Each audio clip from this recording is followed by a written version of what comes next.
Trigger पर अंगुली रख होगी बात। ईरान ने अंजाम भुगतने की दी धमकी। हालात नियंत्रण में किंतु तनावपूर्ण। हमला करने के अलावा बाकी सब युद्ध जैसा ही रहेगा।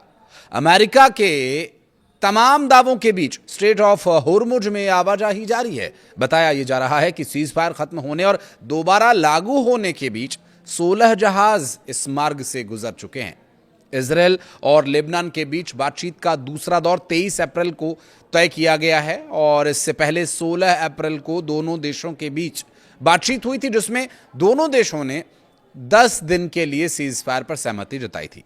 कूटनीतिक सहमति जताई गई थी और यहां कूटनीतिक कोशिशें अब भी जारी हैं, जो अनिश्चितता के बादलों से घिरी हुई हैं। ईरान ने यह साफ कर दिया कि वो धमकियों के साए में किसी भी तरह की बातचीत नहीं करेगा। तो वहीं डोनाल्ड ट्रंप ने यह दोहराया कि ईरानी बंदरगाहों पर लगी नाकेबंदी तब तक जारी रहेगी जब तक तेहरान किसी समझौते पर राजी नहीं हो जाता। नमस्कार, मैं हूं आशीष त्रिपाठी आपके साथ। ये थे ईरान और अमेरिका के बीच और इजरायल और लेबनान को लेकर के जो सीज फायर किया गया उससे जुड़े हुए कुछ महत्वपूर्ण बिंदु।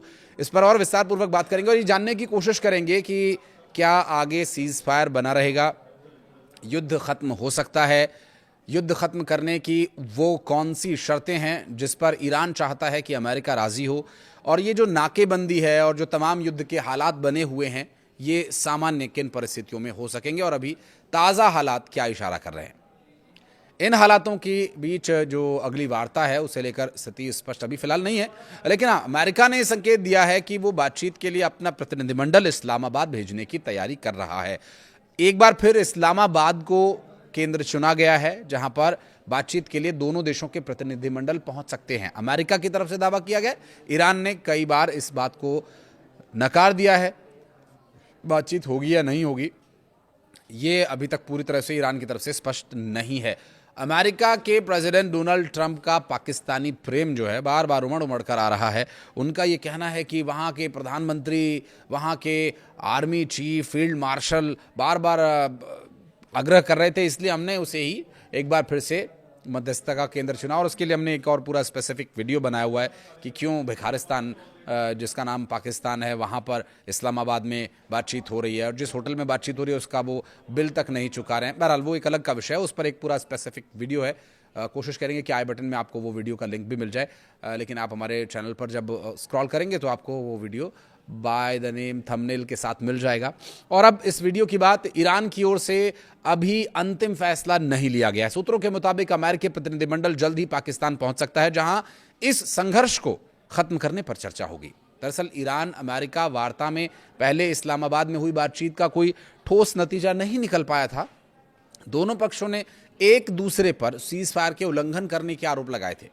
ऐसे में अब होने वाली संभावित वार्ता पर पूरी दुनिया की निगाहें टिकी हुई हैं, क्योंकि यही बातचीत इस क्षेत्र में शांति की दिशा तय कर सकती है। तो वहीं व्हाइट हाउस के मुताबिक इस प्रतिनिधिमंडल का नेतृत्व उपराष्ट्रपति जेडी वेंस करेंगे। उनके साथ मिडिल ईस्ट के विशेष दूत स्टीव विटकॉफ और ट्रंप के दामाद कुशनेर भी शामिल हो सकते हैं। संभावित उच्च स्तरीय दौरे को देखते हुए इस्लामाबाद में सुरक्षा व्यवस्था पहले से ही कड़ी कर दी गई है और ईरान की तरफ से भी कुछ हलचल जरूर दिखाई दे रही है, लेकिन उनकी भागीदारी शर्तों पर निर्भर बताई जा रही है। रिपोर्ट्स के मुताबिक ईरानी संसद के अध्यक्ष मोहम्मद बाघेर कालिबाफ इस प्रतिनिधिमंडल का नेतृत्व कर सकते हैं। हालांकि उनका शामिल होना इस बात पर निर्भर करेगा क्या जेडी वेंस इस बातचीत में शामिल रहेंगे, क्या मौजूद रहेंगे वहां उस रूम में, टेबल पर।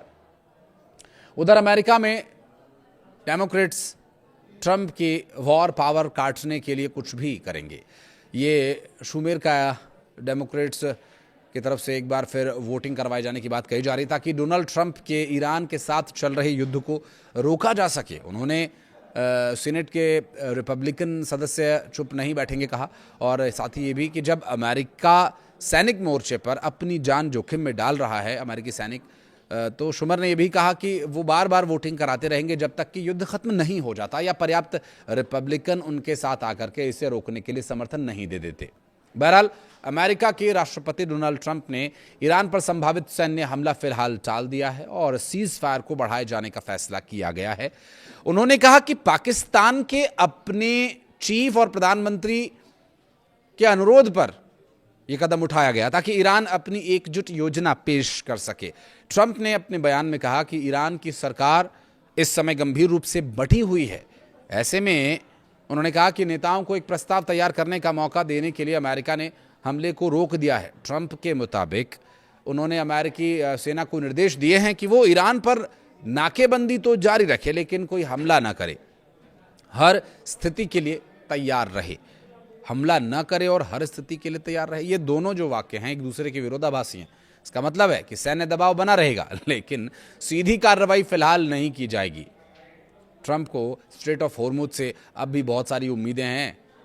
उन्होंने कहा कि सीज फायर तब तक जारी रहेगा जब तक ईरान की तरफ से कोई प्रस्ताव नहीं आ जाता, बातचीत पूरी नहीं हो जाती।